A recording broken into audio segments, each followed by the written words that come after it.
16 අපෙන් අහලා තියෙන ඊමේල් නෙමෙයි ඊමේල් විද්‍යුත් තැපැල් පද්ධතිවල තැපැල් සේවා දායකයන්ගෙන් පණිවිඩ මේල් සේවකයන් පණිවිඩ ලබා ගැනීම සඳහා තැපැල් සේවා ග්‍රාහක භාවිතා කරන ඒවලදී මොකද්ද මේ නියමාවලි ප්‍රශ්නයක් අපි දන්නවා අපි හයිලයිට් කළාම කියනවා මොකද්ද ඊමේල් වල අනිවාර්යෙන් ඊමේල් කියන්නේ විද්‍යුත් තැපැල් කතා කරද්දී කතා කරන ප්‍රොටෝකෝල් එක ගැන මොකක්ද iman අමනාව කියලා තියෙන්නේ iman කියලා මම තියාගන්න කියන්නේ iman මොකද්ද iman කියන එක ටික තේරුම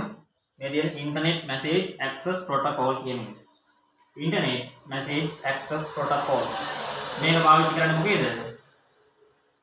විද්‍යුත් තැපැල් නැත්නම් ඊමේල් මෙහෙම එකක් තියෙන්නේ හතර වෙනි එකේ මේවා තීරේ නිසා ඉතින් වැඩි වෙලා අල්ලල්ල පද්දපත් ඉන්න ඕනේ නැහැ අපි